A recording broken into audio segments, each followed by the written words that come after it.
जय हिंद students. Shahbad defence academy YouTube channel पे आप लोगों का एक बार फिर से स्वागत है। उम्मीद करते हैं आप सभी लोग स्वस्थ होंगे। आज का यह वीडियो 12 के बच्चों के लिए है, जिसमें उनके बुक को पढ़ाया जाएगा रैम्बो, जो कि 12 के बच्चों के लिए है। रैम्बो में लेसन 2 होता है Bharat is my home. Lesson 2 आपका है भारत इज माई होम। 12 के बच्चों, आज उस बुक के या उस चैप्टर के लाइन बाय लाइन हर एक चीज़ को एक्सप्लेन किया जाएगा, साथ में समरी भी देखा जाएगा। ठीक है, तो यह वीडियो जो है 12 के बच्चों आपके लिए है। लेसन 2 के बारे में इसमें बताया जाएगा, जिसका नाम है भारत इज माई होम। देखते हैं एक बार हम लोग।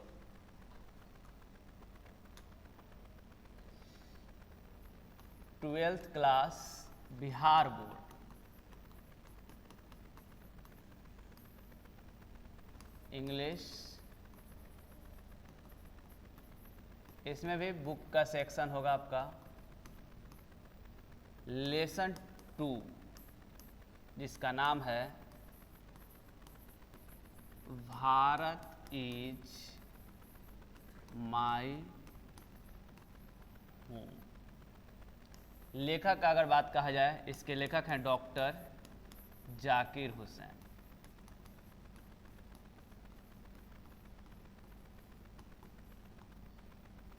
इसी चैप्टर को आज हम पढ़ेंगे, एक्सप्लेन करेंगे। अगर समय रह गया तो हम इसका समरी भी देखेंगे। ठीक है, तो देखिए चैप्टर को शुरू करते हैं। उम्मीद करते हैं आपको समझ में भी आएगा। यही आपका चैप्टर है, आपके सामने दिख रहा होगा, भारत इज माई होम। ये डॉक्टर जाकिर हुसैन की तस्वीर है, इन्हीं के बारे में हमको जानना है। देखिए, इस पाठ को हम शुरू करने से पहले बता दें कि सबसे पहले लेखक के बारे में कुछ बताता है। जैसे ये पाठ आपका है भारत इज माई होम, अगर बात किया जाए तो ये आपका लेसन 2 है। दूसरा लेसन है, ये आपका पाठ का नाम हुआ, ये लेखक हुए। तो पहले लेखक के बारे में बताया है। आप देख रहे हैं ये जो लिखा हुआ है स्टेटमेंट, ये लेखक के बारे में है। उसके बाद चैप्टर आपका शुरू हुआ है यहाँ से। Chapter Bharat is my home यहाँ से शुरू हुआ है। तो सबसे पहले लेखक के बारे में होता है, उसके बाद चैप्टर धीरे धीरे पैराग्राफ वाइज जाता है। देख रहे हैं, पैराग्राफ 1, 2, 3, इसी तरह से पैराग्राफ वाइज आपका पूरा चैप्टर जाता है। 4 दिख रहा है आपको, 5, इस तरह से चैप्टर जाता है। तो सबसे पहले हम लेखक के बारे में जानेंगे, लेखक अबाउट ऑथर, उसके बाद पैराग्राफ वाइज समझेंगे इसको। तो शुरू करते हैं हम लोग।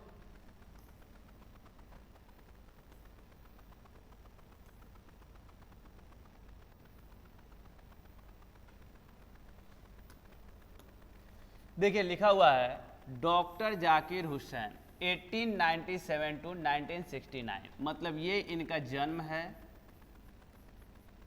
और ये इनका मृत्यु है। अगर बोला जाए तो जन्म कब हुआ था डॉक्टर जाकिर हुसैन का, अगर आपके परीक्षा में ऑब्जेक्टिव में आ जाए कि when did doctor Zakir Hussain born, कब जन्म हुआ था उनका, तो 1897, और कब उनका मृत्यु हुआ तो 1969 में।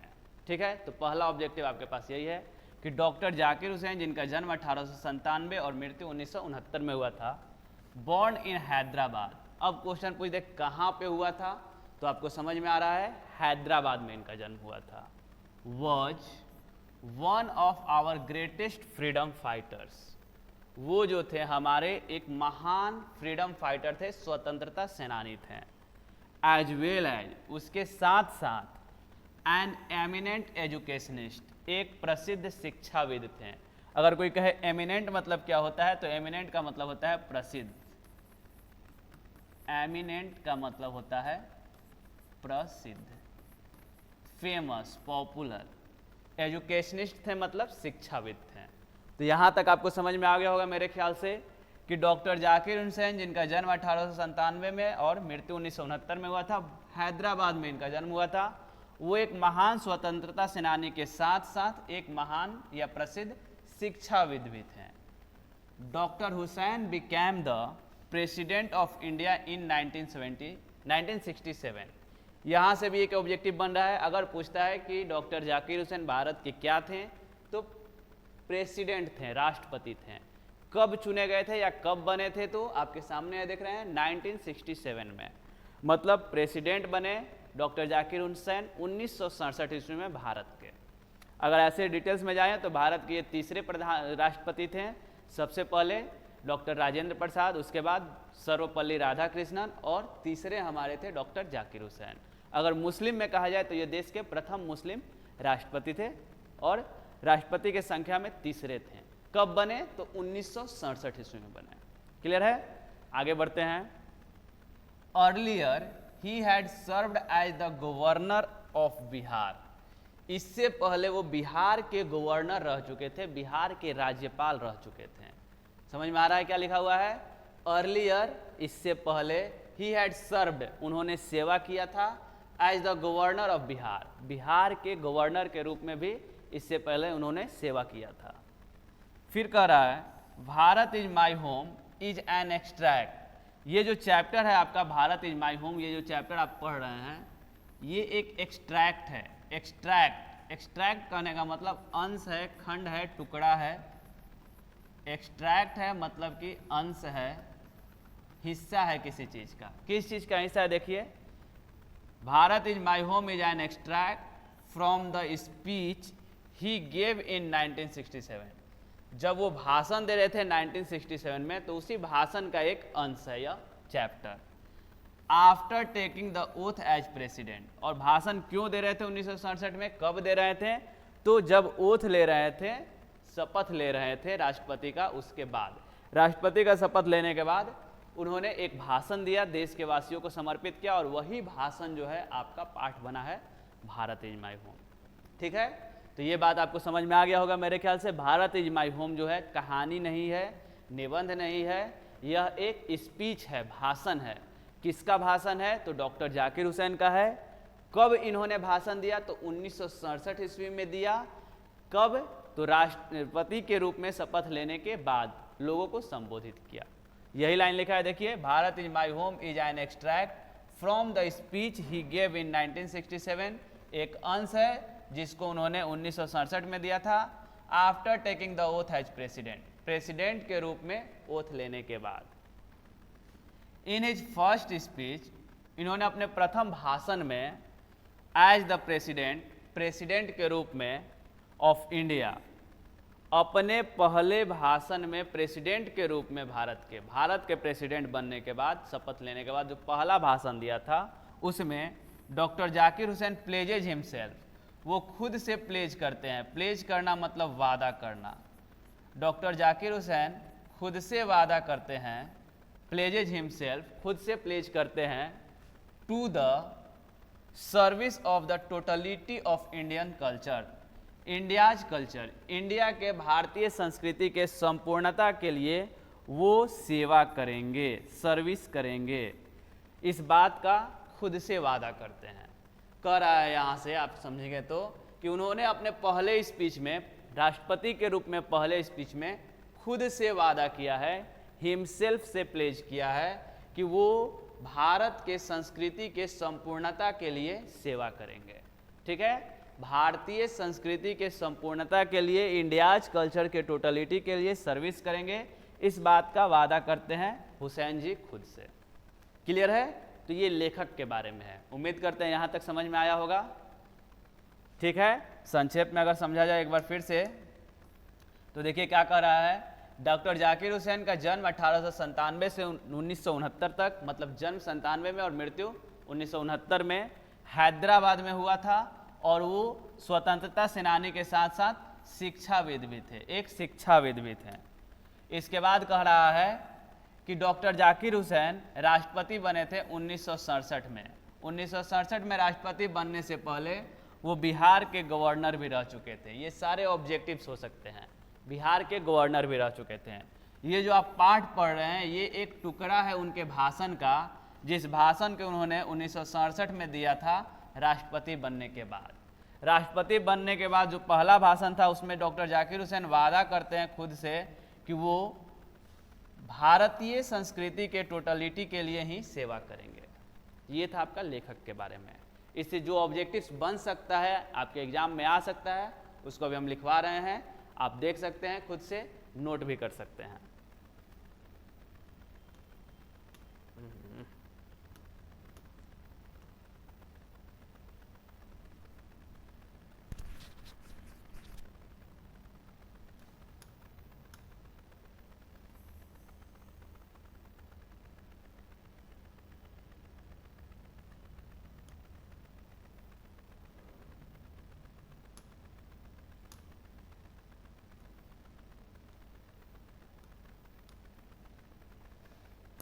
लेखक के बारे में जो है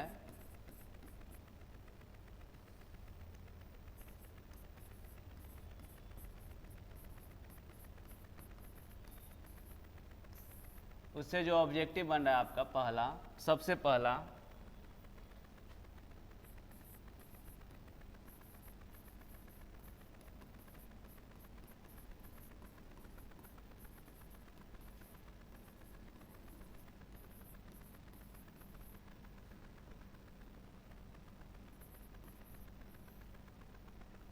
कब उनका जन्म हुआ था।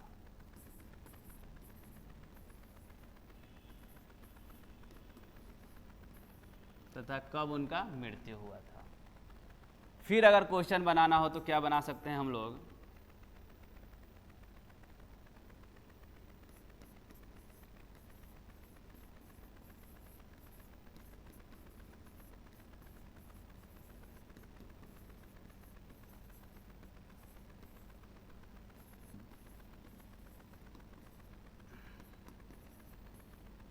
कब वो देश के राष्ट्रपति बने थे, ये भी आपका ऑब्जेक्टिव हो सकता है।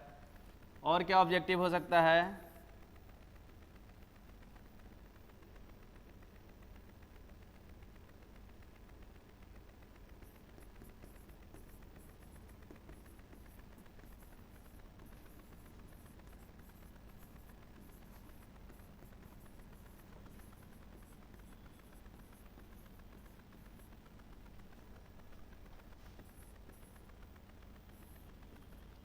वो कहाँ के गवर्नर रह चुके थे राष्ट्रपति बनने से पहले। और क्या हो सकता है,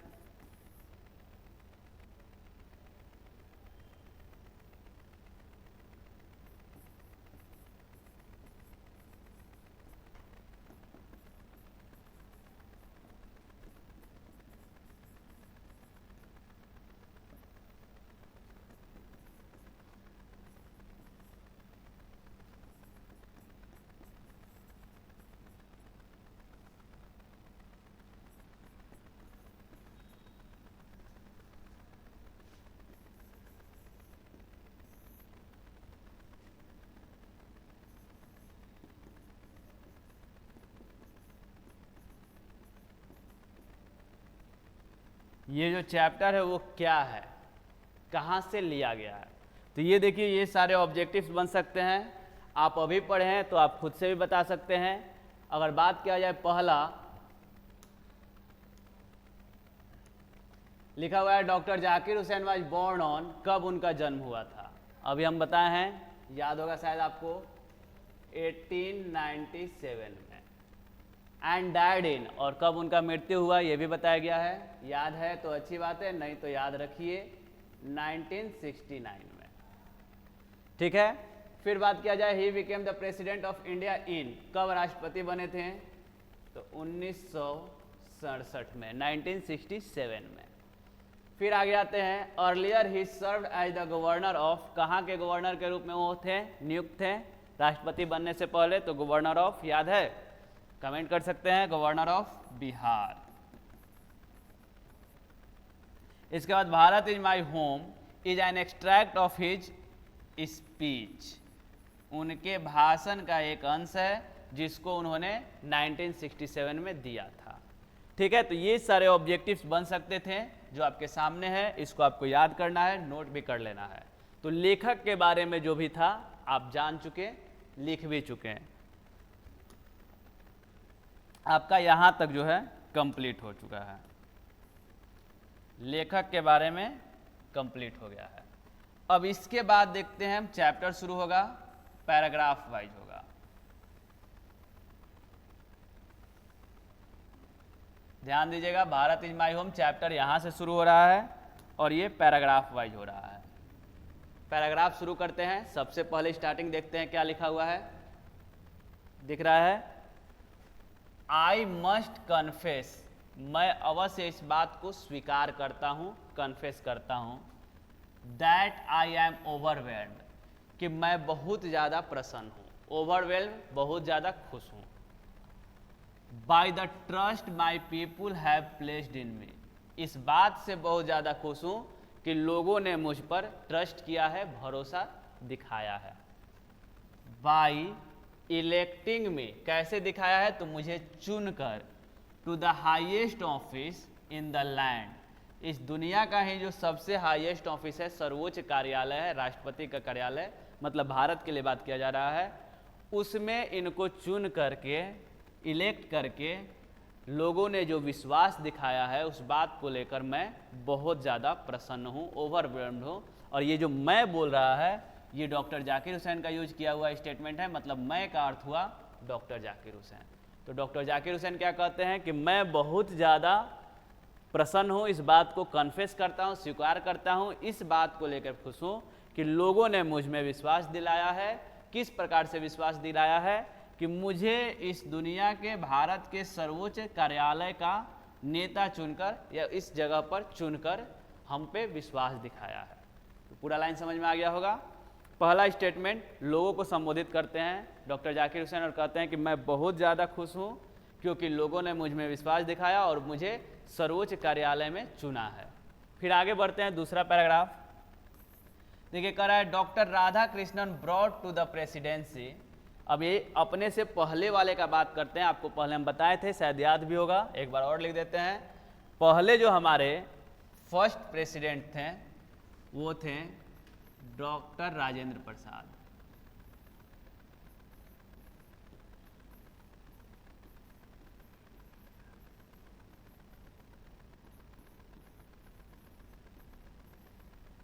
सेकेंड जो बने वो बने डॉक्टर सर्वपल्ली राधाकृष्णन।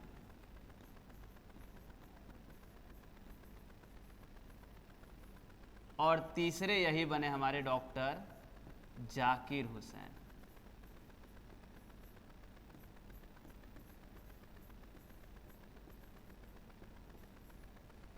ठीक है, समझ में आ रहा है। हमारे लाइन से जो तीनों थे सबको लिख दिया गया। पहले थे राजेंद्र प्रसाद, दूसरे थे सर्वपल्ली राधाकृष्णन और तीसरे जाकिर हुसैन। तो जाकिर हुसैन अपने भाषण में अपने से पहले वाले सर्वपल्ली राधाकृष्णन को याद करते हैं। पैराग्राफ नंबर 2 में बताते हैं, देखिए, doctor Radhakrishnan brought to the presidency. Presidency में, राष्ट्रपति के कार्यालय में डॉक्टर राधाकृष्णन लाए थे, ब्रॉट किए थे, लेकर आए थे क्या? A mental equipment, a degree of erudition and wealth of experience. अगर पूछ दिया जाए ऑब्जेक्टिव के फॉर्म में कि राधा कृष्णन प्रेसिडेंसी में क्या लेकर आए थे, तो mental equipment, degree of erudition and wealth of experience, अनुभवों का धन लेकर आए थे। ए डिग्री ऑफ एजुकेशन मतलब कि ज्ञान को लेकर आए थे, एरुडिशन विद्वता को लेकर आए थे, मेंटल इक्विपमेंट बौद्धिक चीज़ों को लेकर आए थे, इन सब मानसिक चीज़ों को लेकर आए थे। ये सारे चीज़ लेकर आए थे कौन? डॉक्टर राधाकृष्णन। फिर से एक बार देख लेते हैं। Doctor Radhakrishnan brought to presidency a mental equipment, a degree of erudition and wealth of experience rarely to be found anywhere. ऐसे चीज लोग लेके आए थे, ये सब बहुत दुर्लभ होता है किसी जगह मिलना। मतलब कि डॉक्टर राधाकृष्णन जो चीज़ें लेकर आए थे बहुत ही रेयर था, हर जगह नहीं मिलता था। ये राधाकृष्णन ला चुके थे प्रेसिडेंसी में। During a life time devoted to the pursuit of knowledge, पूरा जीवन, ड्यूरिंग अ लाइफ टाइम, पूरे जीवन के दरमियान, डिवोटेड पूरा जीवन उन्होंने समर्पित कर दिया था to the pursuit of knowledge, ज्ञान के खोज में, ज्ञान के खोज में, ज्ञान के तलाश में पूरा जीवन समर्पित करके, एंड ट्रूथ, ज्ञान और सत्य के तलाश में पूरा जीवन समर्पित करके, he has done more than probably, उन्होंने इतना कुछ किया, उन्होंने मतलब राधाकृष्णन ने इतना कुछ किया, मोर देन प्रोबेबली, जो अनुमान से भी ज़्यादा था, probably any other man to bring out and explain Indian philosophical thought and the oneness of all true spiritual values. कह रहे हैं कि अपना पूरा जीवन समर्पित किया था किन्होंने? राधा कृष्णन ने, pursuit of knowledge and truth, ज्ञान और सत्य के खोज में। और उसके बाद ही हैज डन, उन्होंने किया था, more than probably any other man to bring, किसी भी दूसरे आदमी के तुलना में संभवतः ज़्यादा किया था। क्या किया था? टू ब्रिंग आउट, लाए थे इन चीज़ों को, and explain Indian philosophical thought, और इंडियन फिलोसफिकल थॉट को एक्सप्लेन भी किए थे, भारतीय दार्शनिक विचारों को एक्सप्रेस किए थे। एंड और the oneness of all true spiritual values, आध्यात्मिक मूल्यों के एकता के लिए, एक बनाने के लिए, वन करने के लिए आध्यात्मिक मूल्यों को भी उन्होंने एकजुट किया। ये उनका बहुत बड़ा योगदान था, ठीक है, और दूसरे लोग नहीं कर सकते थे। उम्मीद करते हैं कि आपको समझ में आ रहा होगा। दूसरा पैराग्राफ यही है आपका, कह रहा है कि राधा कृष्णन जो थे डॉक्टर जाकिर हुसैन से पहले वाले प्रेसिडेंट, उन्होंने प्रेसिडेंसी में 3 चीज़ लेकर आए, a mental equipment, degree of erudition और वेल्थ ऑफ एक्सपीरियंस। कह रहा है कि उन्होंने अपना पूरा जीवन सत्य और ज्ञान के खोज में बिता दिया। यहाँ पे लिखा हुआ है आपका, देखिएगा तो, pursuit of knowledge and truth में अपना पूरा लाइफ बिता दिए। बिताने के बाद उन्होंने क्या दिया बदले में, तो उन्होंने किया इंडियन फिलोसफिकल थॉट को एक्सप्लेन और साथ में oneness of all the true spiritual values, सारे आध्यात्मिक मूल्यों को एकजुट भी किया। He has never lost his faith, उन्होंने कभी अपना फेथ नहीं खोया, विश्वास नहीं खोया। इन द इसेंशियल ह्यूमैनिटी, आवश्यक मानवता जो होता है मानव के अंदर, उसमें कभी भी विश्वास को नहीं खोया। And he himself has never ceased to champion the right of all man to live in dignity with justice. कह रहा है कि ऑल मैन, सभी लोग जो लिव करें डिग्निटी के साथ, सम्मान के साथ और जस्टिस के साथ, न्याय के साथ, इस बात को कभी उन्होंने विरोध नहीं किया और इस बात में कभी भी अपना फेथ को खोया नहीं। मतलब उनका मानना ये था कि जितने भी लोग हैं सभी जस्टिस के साथ और डिग्निटी के साथ, सम्मान के साथ, न्याय के साथ रहें यहाँ पर। तो ये था आपका पैराग्राफ नंबर 2। एक बार फिर से समझते हैं हम। पैराग्राफ 1 में स्वीकार करते हैं, कौन स्वीकार करते हैं जी, तो डॉक्टर जाकिर हुसैन कि मैं बहुत प्रसन्न हूँ क्योंकि लोगों ने मुझे राष्ट्रपति बनाया है, आभार व्यक्त करते हैं। पैराग्राफ 2 में अपने से पहले वाले राष्ट्रपति के बारे में बात करते हैं, डॉक्टर राधा कृष्णन के बारे में बात करते हैं। कहते हैं वो कि देखिए राधा कृष्णन जो हैं बहुत ही बेहतरीन थे राष्ट्रपति। उन्होंने कार्यालय को मेंटल इक्विपमेंट दिया, डिग्री ऑफ एरुडिशन दिया और वेल्थ ऑफ एक्सपीरियंस दिया। उन्होंने अपना पूरा जीवन किस चीज़ के खोज में बिता दिया, तो pursuit of knowledge and truth के खोज में बिता दिया और देश को एक्सप्लेन किया, इंडियन फिलोसफिकल थॉट, दुनिया को एक्सप्लेन किया और oneness of all true spiritual values. फिर कह रहे हैं कि उनके अनुसार सभी मनुष्यों को डिग्निटी और जस्टिस के साथ रहना चाहिए। यही काम का चीज़ है आपके माइंड में रहने के लिए, ठीक है। तो 2 पैराग्राफ आपका समाप्त हुआ, 1 और 2। इससे रिलेटेड सबसे पहले हम कुछ ऑब्जेक्टिव्स लिखवाएंगे, फिर आगे बढ़ेंगे। यहाँ तक क्लियर है आपका? कमेंट कर सकते हैं आप लोग।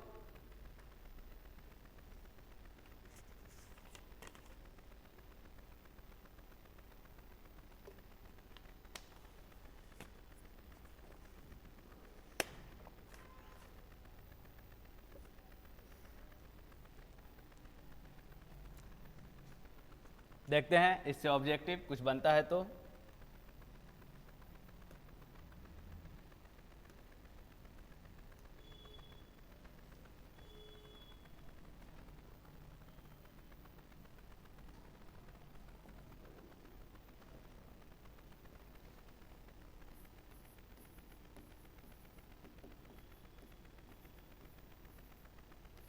पैराग्राफ 1 एंड 2 है, लेसन आपका 2 है, नाम याद हो गया होगा, भारत इज माई होम। पहला ऑब्जेक्टिव बन सकता है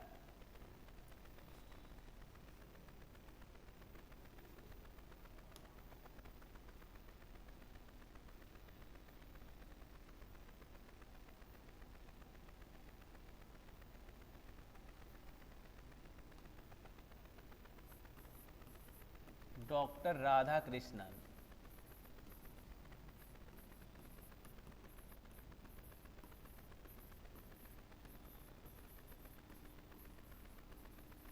brought to the presidency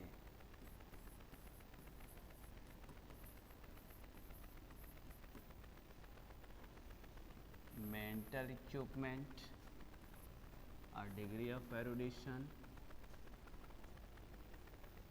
and wealth of experience.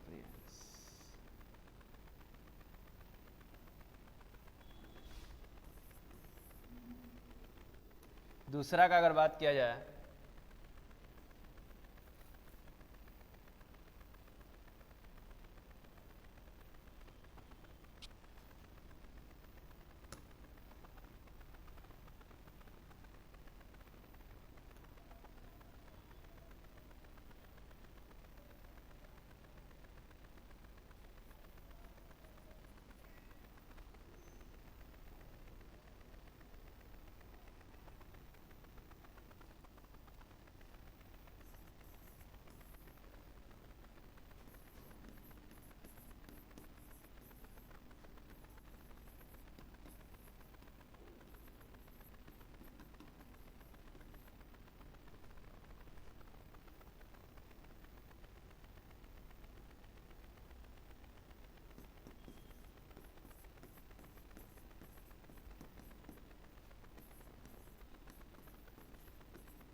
दूसरा ऑब्जेक्टिव आपका ये बनेगा। एक और देखते हैं, अगर तीसरा बनता है तो, अदरवाइज हम आगे बढ़ेंगे।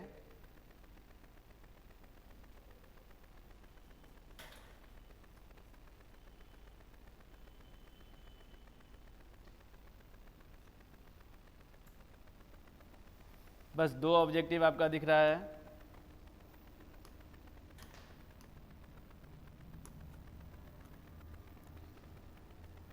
देखिए पहला ऑब्जेक्टिव आप भी बना सकते हैं, correct doctor Radhakrishnan brought to the presidency. Presidency को क्या लेकर आए राधा कृष्णन, तो शुरू में ही आपको बताए हैं हम, अगर आप नोटिस कीजिएगा यहाँ पे लिखा भी है क्या लेकर आए, a mental equipment, a degree of erudition और वेल्थ ऑफ एक्सपीरियंस। ठीक है, तो यही मेरा बनेगा, a mental EQU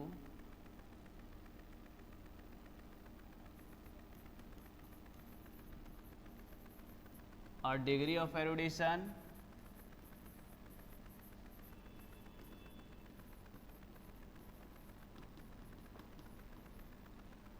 and wealth of experience.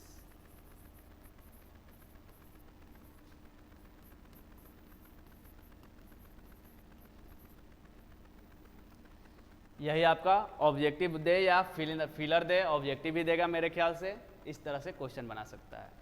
फिर आगे आते हैं दूसरा, डिवोटेड हिज लाइफ टाइम, किसने अपना पूरा जीवन बिता दिया नॉलेज और ट्रूथ के खोज में, तो डॉक्टर राधा कृष्णन।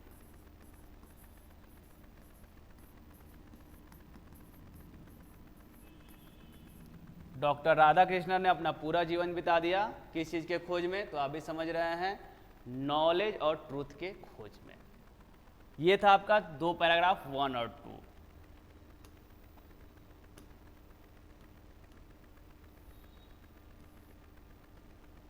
तीसरा पैराग्राफ का अगर बात किया जाए, अच्छा तीसरा इसके बाद नीचे होगा,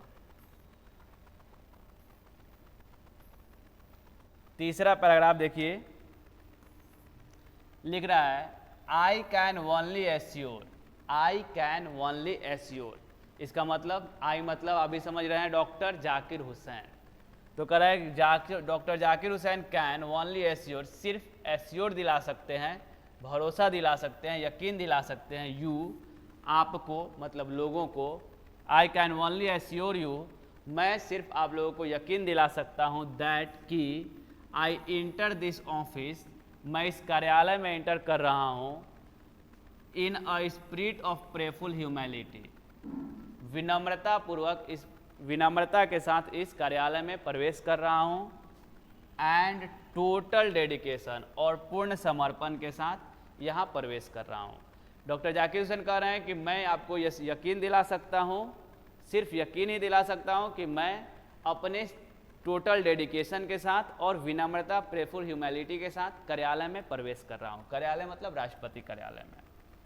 I have just taken the oath, अभी अभी मैंने ओथ लिया है, शपथ लिया है, ऑफ लॉयल्टी, वफादारी का, लॉयल्टी का, लॉयल रहने का, वफादार रहने का, कर्तव्यनिष्ठ रहने का शपथ लिया है मैंने अभी अभी, to the constitution of India, भारतीय संविधान के प्रति, भारतीय संविधान के प्रति मैं लॉयल रहूँगा, कर्तव्यनिष्ठ रहूँगा, वफादार रहूँगा, इस बात का मैंने अभी अभी ओथ लिया है। ओथ का मतलब शपथ लिया है, ठीक है। लॉयल रहूँगा मतलब कि वफादार कह सकते हैं, कर्तव्यनिष्ठ कह सकते हैं, और कॉन्स्टिट्यूशन संविधान। तो आप समझ चुके होंगे भारतीय संविधान के प्रति मैं लॉयल रहूँगा, इस बात का मैंने अभी अभी शपथ लिया है। इट इज द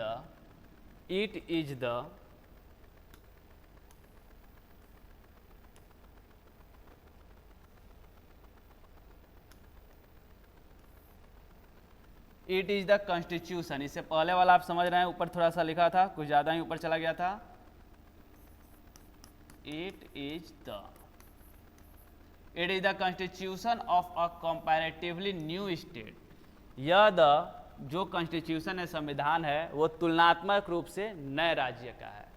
उस समय देश नया नया आज़ाद हुआ था, 10-15 साल ही हुए थे, 10-12 साल हुए थे। तो वही बोल रहा है कि इट इज़ द कॉन्स्टिट्यूशन, यह ऐसा संविधान है of A comparatively new state, तुलनात्मक रूप से नए राज्यों का, विच इट्स फ्री सिटीजन है, जिसे इसके फ्री सिटीजन्स ने, स्वतंत्र नागरिकों ने, फॉर द फर्स्ट टाइम, पहली बार इतिहास में, in history, given to themselves, अपने लिए बनाया है या तैयार किया है। यहाँ के आज़ाद नागरिकों ने जीवन में पहली बार, इतिहास में पहली बार अपने लिए इस संविधान को बनाया है, और इसी संविधान का मैंने अभी अभी शपथ लिया है। It is the young state of N ancient people. यह जो है यंग स्टेट है, युवा राज्य है, ऑफ एन एंशिएंट पीपुल, पुराने लोगों का। पुराने लोगों का, लोग तो पुराने हैं लेकिन राज्य जो है नया नया बना है, यंग स्टेट है। तो इनका स्टेटमेंट है, it is the young state, युवा राज्य है, ऑफ एंशिएंट पीपुल, पुराने लोगों का, who through the long millennia, जो कि लंबे समय से, लॉन्ग मिलेनिया वर्षों से, and through cooperation of diverse ethnic elements, और जिन्होंने विभिन्न जातियों के, डाइवर्स एथनिक मतलब विविध प्रकार के नस्लों के, जातियों के समूह से बनाया हुआ है, सहयोग से बनाया है देश को। कह रहा है कि यह एक ऐसा राज्य है जो पुराने लोगों का है, और लंबे समय के बाद विभिन्न प्रकार के डाइवर्स एथनिक एलिमेंट्स से मिलकर have striven to realise them timeless absolute values in their own peculiar way. उन्होंने ऐसा फील किया है, टाइमलेस लगा है समय, absolute values in their own peculiar way, अपने रास्ते से अनंत समय के बाद उन्होंने संविधान को तैयार किया है, बहुत समय के बाद, बहुत मेहनत के बाद। फिर आगे बढ़ते हैं। आई प्लेज माई सेल्फ, मैं स्वयं से वादा करता हूँ, to the service of those values, कि उन मूल्यों का सेवा करूँगा। ये वादा करते हैं कि ऊपर जितने भी मूल्यों की बात की गई उनका सेवा करेंगे। For though some concrete realisation of a value may become inadequate with the change of circumstance, the value remains eternally valid and presage for newer and fresher realization। कह रहा है for those some concrete realization of value may become inadequate, कभी ऐसा लग सकता है कि जो वैल्यू है, मूल्य है, वो inadequate है, अपर्याप्त है। कुछ मूल्य जिन पे संविधान बना है वो अपर्याप्त है। With the change of circumstances, परिस्थितियों के बदलने पर, परिस्थितियां बदलेंगी, देश में तरह तरह की परिस्थितियां आती है, बदलेंगी, तो आपको ऐसा लग सकता है कि जो मूल्य है वो आपका अपर्याप्त है। The value remains eternally valid, लेकिन जो वैल्यू होगा, मूल्य होगा, वो इटर्नली वैलिड होगा, अंततः जो होगा वैलिड ही रहेगा। And presses for newer and fresher realization, और वो प्रेस करेगा कि नए और फ्रेश रूप से आप रियलाइज करें, महसूस करें, मतलब बदलाव ला सकते हैं। संक्षेप में आप कह सकते हैं इस सब बातों को कि वो उन मूल्यों में कुछ बदलाव ला सकते हैं फ्रेशर और न्यूअर रियलाइजेशन के लिए, लेकिन वो इटर्नली वैलिड ही रहेगा। चेंजिंग करेंगे, पूर्ण रूप से चेंज नहीं करेंगे, बदलाव लाकर उसको वैलिड ही रखेंगे। फिर बढ़ते हैं। The past is not dead, past कभी मरता नहीं है। And static, it is alive and dynamic, यह हमेशा जीवित रहता है और डायनेमिक रहता है, ऊर्जावान रहता है। And is involve in determining the quality of our present, और यह इन्वॉल्व होता है, शामिल होता है, इन डिटरमाइनिंग निश्चय करने में, the quality of our present के क्वालिटी को निर्धारित करने में यह शामिल होता है, हमारा past, and the prospects of our future, और भविष्य के अनुमानों में भी यह शामिल होता है। तो ये जो लास्ट वाला स्टेटमेंट था इनका याद रखने वाला था, क्योंकि ये स्टेटमेंट आपका पूछ भी सकता है कि इनके अनुसार क्या होता है। तो देखते हैं एक बार इस स्टेटमेंट को फिर से। देखिए यहाँ से स्टेटमेंट एक देते हैं, बेहतरीन स्टेटमेंट। इनके अनुसार, डॉक्टर जाकिर हुसैन के अनुसार, the past is not dead, past मरता नहीं है, एंड स्टैटिक, ना ही स्थिर रहता है। It is alive and dynamic, यह जो है जीवित है और ऊर्जावान है। And is involve in determining the quality of our present, और यह शामिल होता है प्रेजेंट के क्वालिटी को निर्धारित करने में, and the prospects of future, और भविष्य के प्रोस्पेक्ट्स को भी निर्धारित करने में।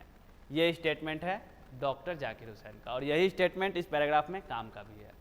क्लियर है? तो हम आगे बढ़ते हैं थोड़ा सा।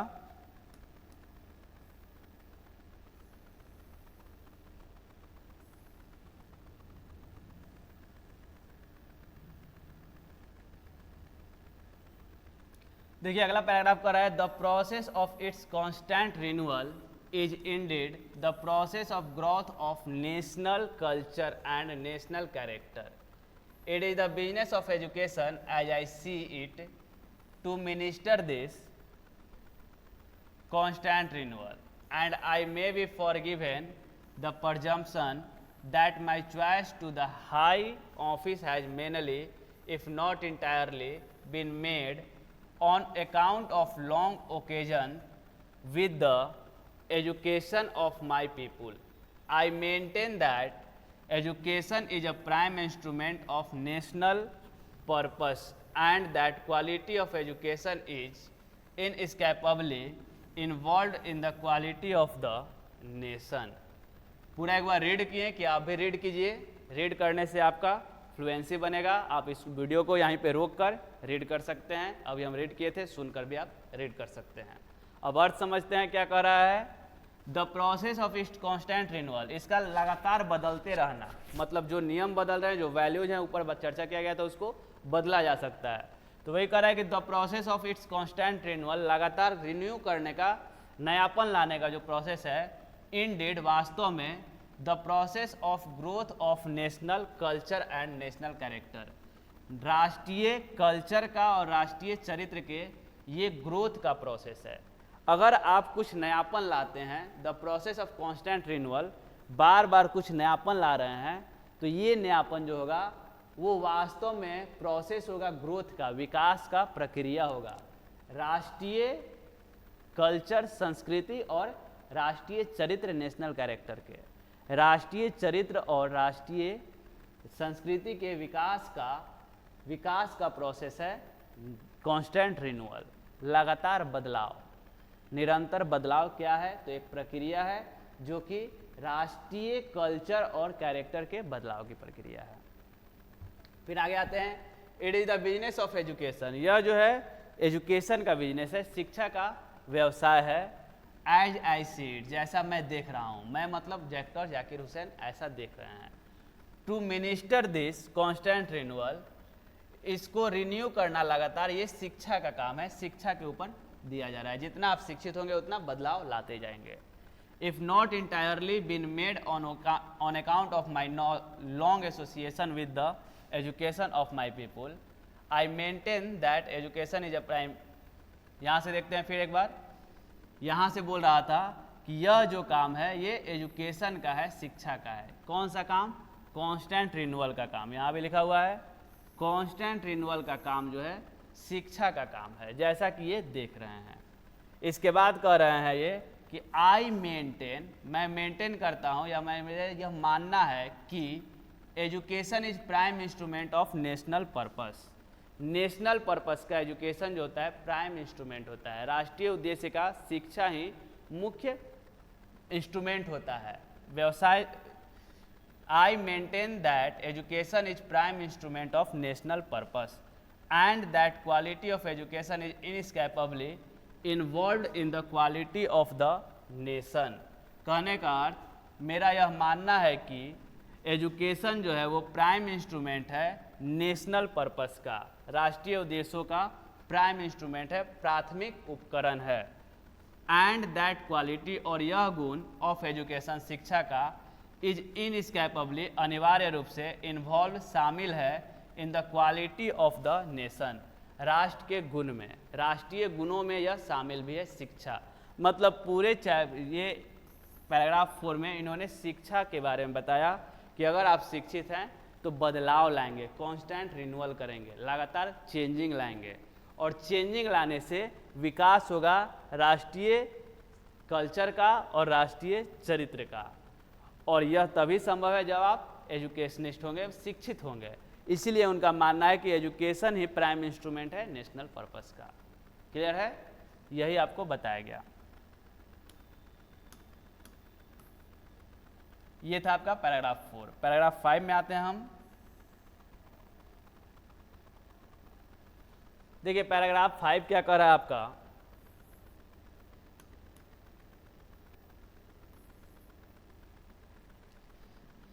पैराग्राफ 5 है आपका, आई देयरफॉर, मैं इसीलिए, प्लेजेज माई सेल्फ, खुद से वादा करता हूँ, to the totality of past culture, पुराने साहित्य संस्कृति का, from where so ever it may have come, चाहे जहाँ से भी वह आया हो, and by whom so ever it may have been contributed, और चाहे इसमें जिसका भी योगदान हो।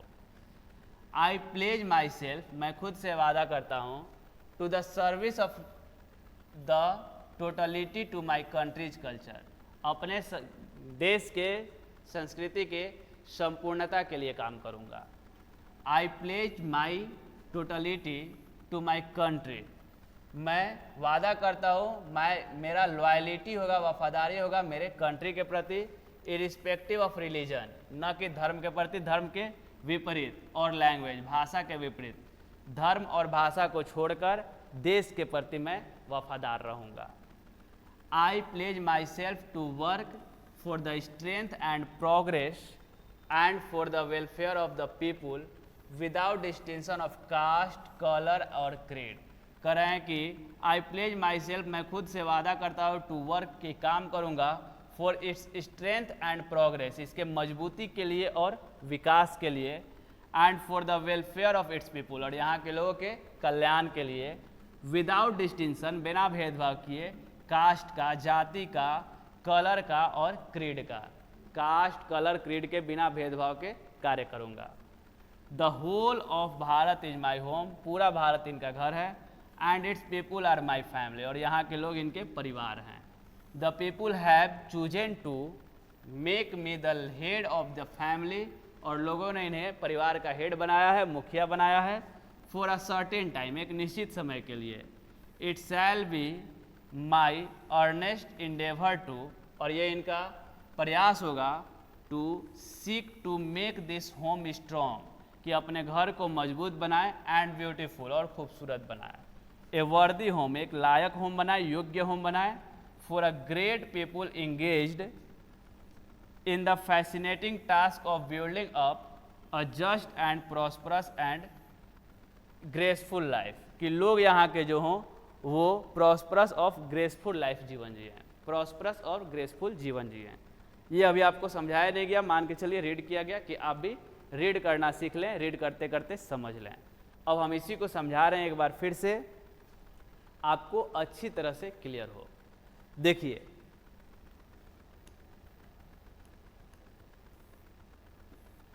कराए आई देयर फॉर प्लेज, इसीलिए मैं वादा करता हूं, मैं वादा करता हूं मतलब डॉक्टर जाकिर हुसैन वादा करते हैं।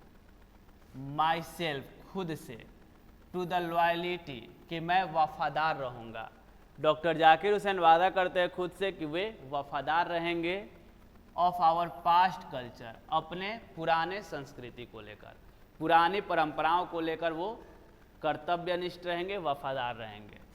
From where so ever it may have come, चाहे जहाँ से भी वो परंपरा आया हो, and by whom so ever it may have been contributed, और चाहे जिसका भी इसमें योगदान हो। किसी का इसमें योगदान हो और कहीं से आया हो, वे हमेशा लॉयल रहेंगे उस संस्कृति के प्रति, इस बात का वादा करते हैं। आई प्लेज माई सेल्फ, खुद से वादा करते हैं, to the service of the totality to my country's culture, अपने संस्कृति के पूर्णता का, संपूर्णता का सेवा करेंगे। टोटलिटी ऑफ इंडियाज कल्चर, भारतीय संस्कृति के टोटलिटी का वो सर्विस करेंगे, इस बात का वादा करते हैं। मतलब पुराने संस्कृति की भी सेवा करेंगे, चाहे कहीं से आया हो, कोई भी लेकर आया हो, किसी का भी योगदान हो, वो सारे संस्कृतियों को लेकर चलेंगे, इस बात का वादा करते हैं। आई प्लेज माई लॉयल्टी, वो वादा करते हैं कि उनका लॉयल्टी रहेगा टू माई कंट्री, देश के प्रति, वो लॉयल रहेंगे अपने देश के प्रति, इरिस्पेक्टिव ऑफ रिलीजन और लैंग्वेज, न कि धर्म और भाषा के प्रति। धर्म को लेकर वो भेदभाव नहीं करेंगे, भाषा को लेकर भेदभाव नहीं करेंगे, उनका लॉयल्टी जो होगा, वफादारी होगा, कंट्री के प्रति होगा, पूरा देश को लेकर चलेंगे, ना कि धर्म को, ना कि भाषा को। I pledge myself to work for its strength, वो वादा करते हैं कि वो मजबूती के लिए काम करेंगे, देश के मजबूती के लिए, एंड प्रोग्रेस, और विकास के लिए, देश विकास करे, देश मजबूत हो, इसके लिए काम करेंगे। And for the welfare of its people, और यहाँ के लोगों का वेलफेयर हो, कल्याण हो, देश का मजबूती हो, विकास हो, लोगों का कल्याण हो, इसी का काम करेंगे, इस बात का वादा करते हैं। विदाउट डिस्टिंक्शन ऑफ कास्ट, बिना भेदभाव किए कास्ट को, एक जाति को लेकर भेदभाव नहीं करेंगे, रंग को लेकर भेदभाव नहीं करेंगे, गोरा काला, ना ही नस्ल को लेकर भेदभाव करेंगे, क्रीड को लेकर करेंगे। कास्ट, कलर और क्रीड को लेकर भेदभाव न करते हुए देश की मजबूती के लिए काम करेंगे, इस बात का वादा करते हैं वो। The whole of Bharat is my home, कह रहे हैं कि जो पूरा भारत है वो इनका घर है, पूरा भारत, संपूर्ण भारत इनका घर है। And its people are my family, और यहाँ के लोग जो हैं इनके परिवार हैं, पूरा भारत इनका घर है और सारे भारत के लोग इनके परिवार हैं। The people have chosen to make me the head of the family for a certain time, और लोगों ने इनको एक निश्चित समय के लिए परिवार का हेड बनाया है, परिवार का मुखिया बनाया है। कहना है कि संपूर्ण भारत इनका घर है और लोगों ने इनको परिवार का हेड बनाया है, मुखिया बनाया है। It shall be my earnest endeavour, इसलिए यह इनका मुख्य प्रयास होगा, to seek to make this home strong, कि इस घर को स्ट्रॉन्ग बनाए, मजबूत बनाए, एंड ब्यूटीफुल, और खूबसूरत बनाए।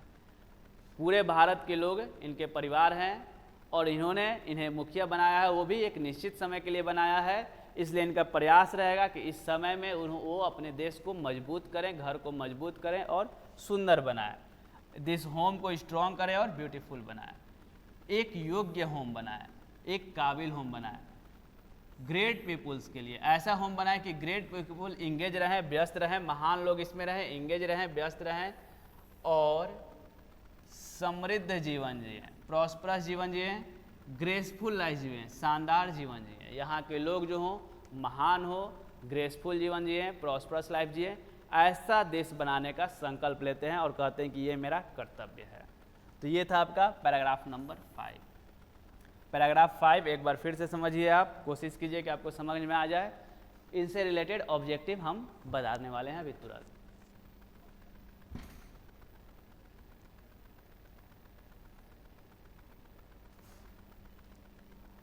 देखिए 1 2 हो गया था मेरे ख्याल से, 3 से हमको चला रहे हैं। 3 आपका क्या था, एक बार रिपीट करते हैं थोड़ा सा। 3 में कहते हैं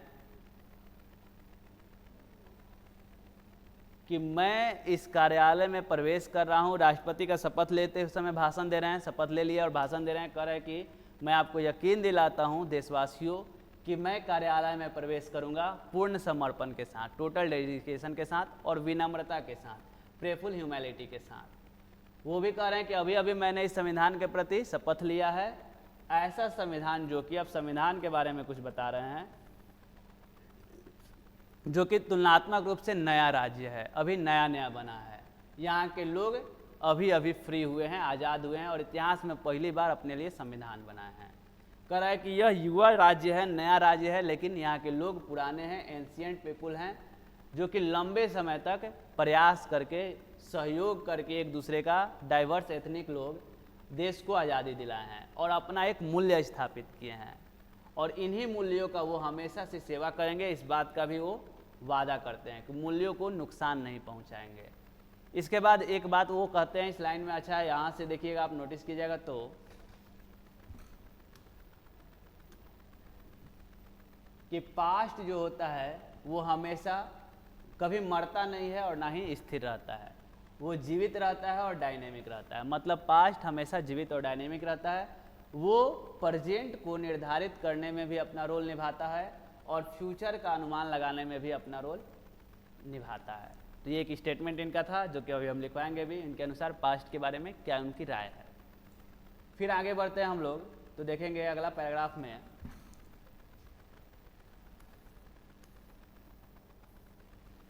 चौथा पैराग्राफ में वो कहते हैं कि प्रोसेस चाहिए कांस्टेंट रिन्यूअल का, लगातार बदलते रहना चाहिए, बदलाव होते रहना चाहिए, और ये जो प्रोसेस होता है वो शिक्षा के माध्यम से किया जा सकता है। शिक्षा बहुत ज़रूरी है, इसलिए इन्होंने फिर एक लाइन वाला यहाँ पे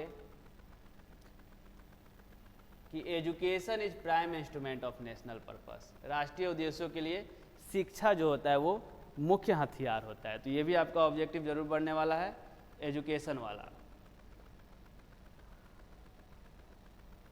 फिर देखिए हम आगे आते हैं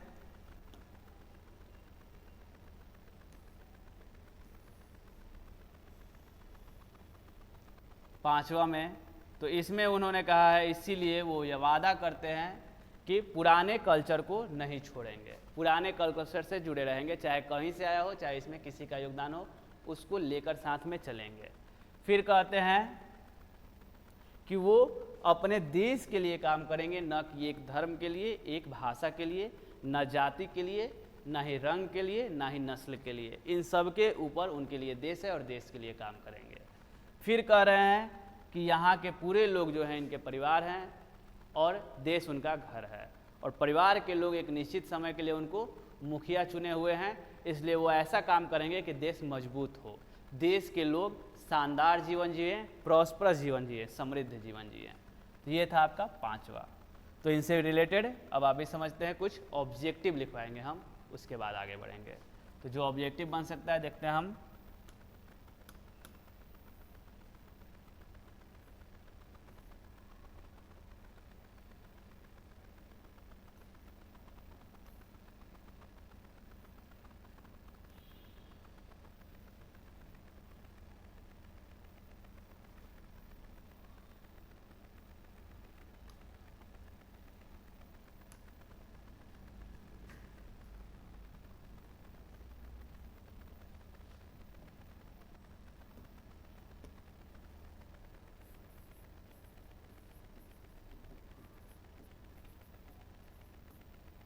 पैराग्राफ 3, 4 और 5 से लेसन 2 का ऑब्जेक्टिव अभी लिखने वाले हम लोग हैं, जिसमें पहला होगा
देखिए यही मिल रहा है 5 ऑब्जेक्टिव अभी हमको दिख रहा है जो कि पैराग्राफ 3, 4, 5 से रिलेटेड है। लिख रहे हैं तो आपको भी समझ में आया होगा, मेरे ख्याल से समझ गए होंगे क्या होगा। अगर नहीं समझे तो भी हम बता रहे हैं, आप देखिए सही सही इसका क्या होने वाला है। पहला लिख रहा है I enter in this office, मैं इस ऑफिस में प्रवेश कर रहा हूँ। मैं मतलब बार बार बोल रहे हैं doctor Zakir Hussain. In a spirit of prayerful humility and, prayerful humility के साथ साथ क्या लेकर, तो टोटल डेडिकेशन। अभी हम पढ़ाए भी हैं और आप पढ़िएगा तो आपको मिल भी जाएगा। टोटल डेडिकेशन भी इनका चाहिए एंड टोटल डेडिकेशन। फिर कह रहा है अगला, the past is not dead and static, past ना मरा है ना ही स्थिर है, it is alive and dynamic. यह अलाइव भी है और डायनेमिक भी है, ऊर्जावान भी है। फिर कह रहा है ये D,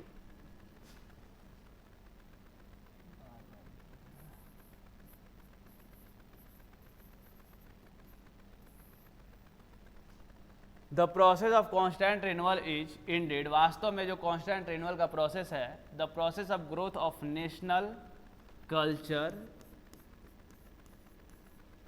and character, national culture और कैरेक्टर के विकास का प्रोसेस है, ग्रोथ का प्रोसेस है। Is the prime instrument of national purpose, क्या है प्राइम इंस्ट्रूमेंट, तो एजुकेशन है प्राइम इंस्ट्रूमेंट। फिर कह रहा है I pledge my loyalty to country irrespective of religion and language, ना लैंग्वेज के आधार पे ना ही रिलीजन के अनुसार, ये पूरे देश के लिए लॉयल रहेंगे, पूरे कंट्री के लिए लॉयल रहेंगे।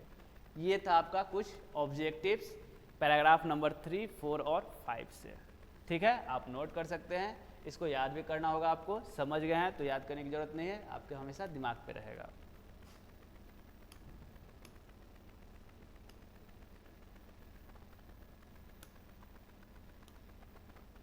तो ये था आपका 5वां पैराग्राफ। देखिए हम लोग जब आगे बढ़ेंगे,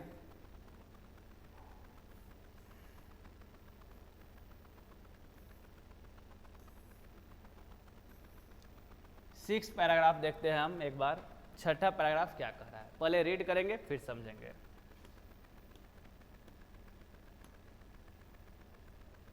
छठा paragraph, the family is big and constantly growing at a rather inconveniently fast pace. We shall each one of us have to participate unsparingly in building its new life, each in his own way. For sheer size, the tasks ahead of us are so demanding that no one can afford to sit back and just watch or let frustration become endemic in our country.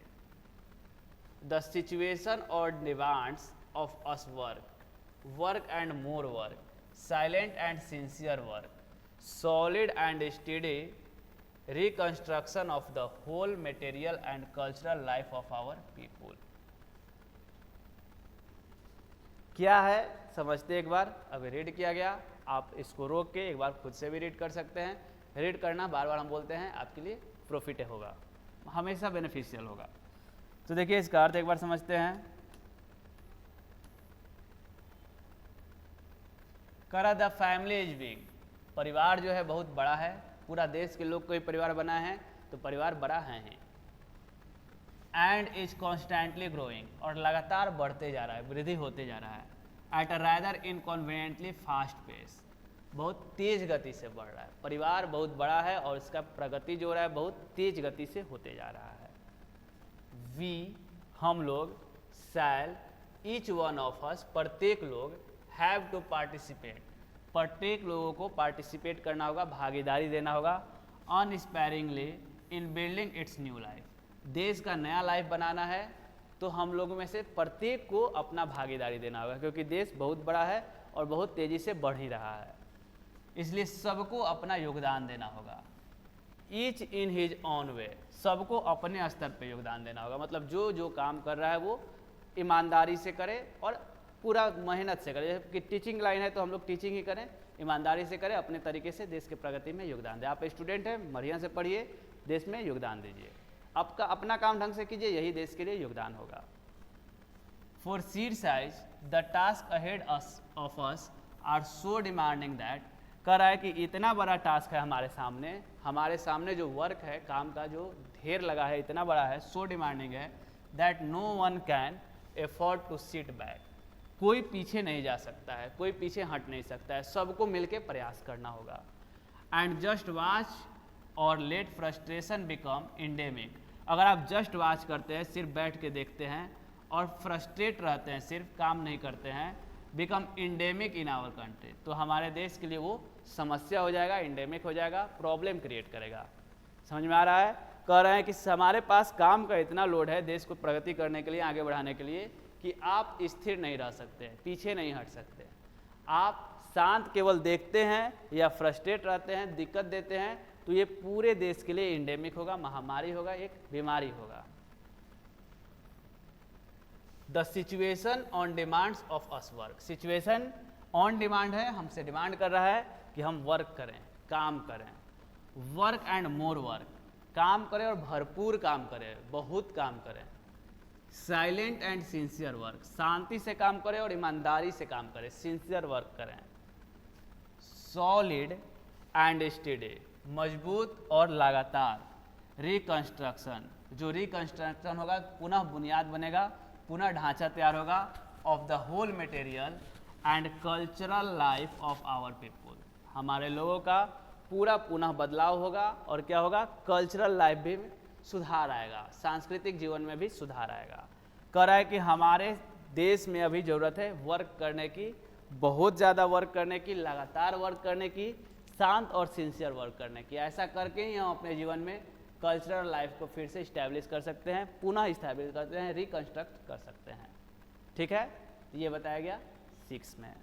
Paragraph 6 क्या कर रहा है? Paragraph 6 कर रहा है कि बहुत बड़ा है, क्या बहुत बड़ा है? परिवार, यह हमारा देश, और ये लगातार तेज़ी से बढ़ते जा रहा है। तो हम में से कोई भी अगर पीछे हट जाता है सहयोग देने से, तो ये दिक्कत होगा। सबको सहयोग देना होगा, अपने स्तर से देना होगा और लगातार देना होगा। अगर पीछे हटते हैं तो ये देश के लिए खतरा हो जाएगा। और क्या करना होगा? तो कार्य करना होगा, वर्क करना होगा, मोर एंड मोर वर्क करना होगा, साइलेंट एंड सिंसियर वर्क करना होगा। इससे हमारा देश पुनर्स्थापित होगा और मोरल वैल्यूज को प्राप्त करेगा। ठीक है, तो ये था आपका पैराग्राफ नंबर 6। उम्मीद करते हैं समझ में आ रहा होगा। पैराग्राफ 6,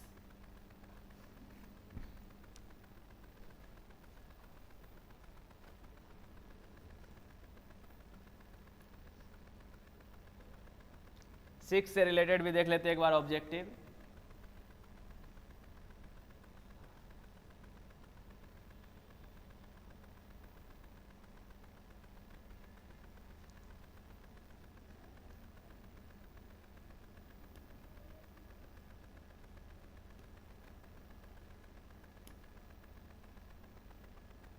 ये देखिए 3, 4, 5 से ऑब्जेक्टिव था, 6 से भी देखते हैं हम।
तो देखिए यही 3 ऑब्जेक्टिव दिख रहा है पैराग्राफ नंबर 6 से। पैराग्राफ नंबर 6 से 3 ऑब्जेक्टिव। पहला ऑब्जेक्टिव लिखा हुआ है we all will have to for building its new life. We all will have to, हम सबको क्या करना होगा नया लाइफ लाने के लिए, तो पार्टिसिपेट करना होगा, योगदान करना होगा, वर्क करना होगा अपने तरीके से। इसके बाद no one can afford to, कोई ये अफोर्ड नहीं करता है कि वो पीछे हट जाए। इसके बाद the situation on demands us two of work, work and more work, silent and sincere work. तो इसी को हम फिल करते हैं। बुक से अगर ऑब्जेक्टिव निकलता है we all will have to participate,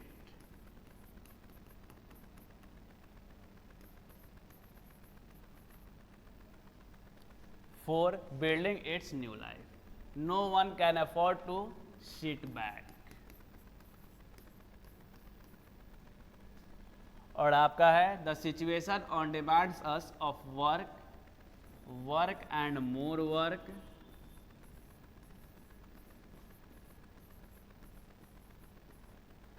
silent and sincere work.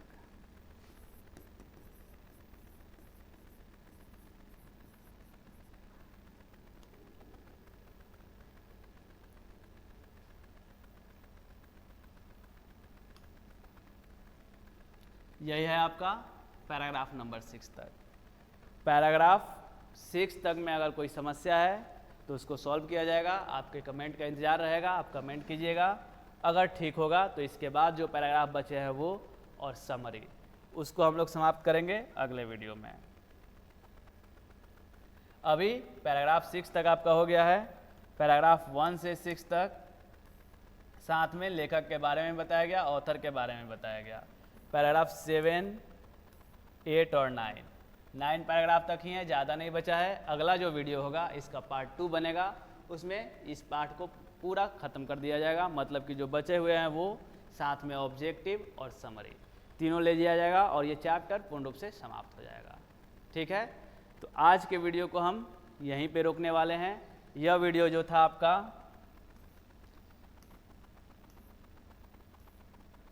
दिख रहा है लेसन 2 से रिलेटेड है, Bharat is my home. Bharat is my home का अगला पार्ट जिसमें पूरा चैप्टर को समाप्त कर दिया जाएगा। आज का वीडियो इतना ही रहेगा। कैसा है यह वीडियो, आपको इससे मदद मिल रही है कि नहीं, आप ज़रूर कमेंट कीजिए। ठीक है, तो बस इतना ही रहेगा। थैंक यू, धन्यवाद। जय हिंद, जय बिहार।